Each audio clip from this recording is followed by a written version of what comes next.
আজ সরস্বতী পূজা। সনাতনী ধর্মাবলম্বীরা রাজধানী ঢাকা সহ সারা দেশে জ্ঞান ও বিদ্যার দেবী সরস্বতীর আরাধনায় এ পূজা উদযাপিত হচ্ছে। সনাতন ধর্মাবলম্বীদের বিশ্বাস অনুযায়ী প্রতি বছর মাঘ মাসের শুক্লপক্ষের পঞ্চমী তিথিতে বিদ্যাদেবীর বন্দনা করা হয়। এজন্য ভক্তবৃন্দ, বিশেষ করে শিক্ষার্থীরা বিভিন্ন শিক্ষা প্রতিষ্ঠান ও মন্দিরে মন্দিরে সরস্বতী পূজার আয়োজন করেছে। ঢাকার বিভিন্ন মন্দির ও শিক্ষা প্রতিষ্ঠানে পূজার আয়োজন হলেও সরস্বতী পূজার প্রধান কেন্দ্র হয়ে ওঠে ঢাকা বিশ্ববিদ্যালয়ের জগন্নাথ হল মাঠ।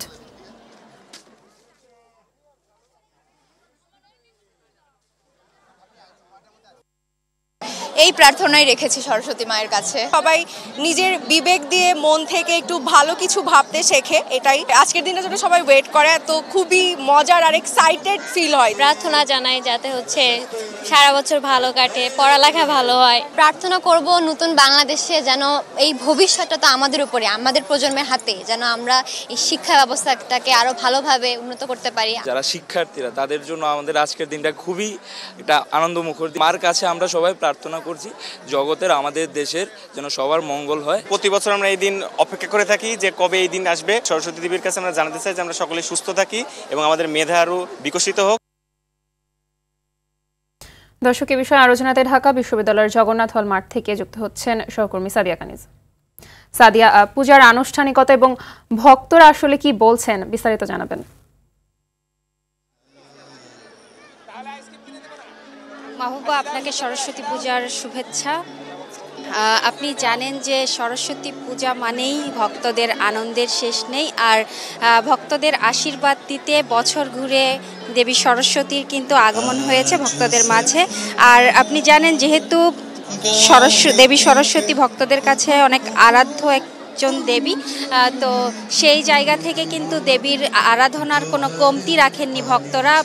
আপনি জানেন জগন্নাথ হলের মাঠ বলতেই সবচেয়ে বড় আয়োজন থাকে সরস্বতী পূজার। শিক্ষার্থীরা বিভিন্ন বিভাগ নানা আয়োজনে এই সরস্বতী পূজার আয়োজন করে থাকে এবং আপনি দেখতেই পাচ্ছেন একটার চেয়ে আরেকটির সৌন্দর্য, বিভিন্ন আদলে কিন্তু এই মণ্ডপগুলো তৈরি করা হয়েছে এবং সেই মণ্ডপগুলোতেই কিন্তু দেবী সরস্বতীর প্রতিষ্ঠা করা হয়েছে এবং সেভাবেই কিন্তু আসলে পূজা করা হচ্ছে দেবী সরস্বতীর।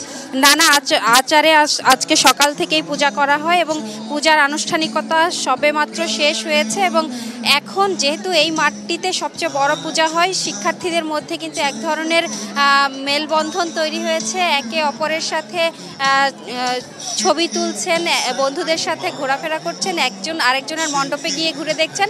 তো এভাবেই কিন্তু কাটছে আজকে সরস্বতী পূজার এই আয়োজন এবং শিশু যেসব শিক্ষার্থীরা আছেন তাদের হাতে আসলে আজকে হাতে খড়ি হয় এবং চারুকলার যে দেবী সরস্বতীর তৈরি করা হয় প্রতিমা, সেটিকে ঘিরেই কিন্তু বিভিন্ন আকর্ষণ তৈরি হয়েছে ভক্তদের মধ্যে।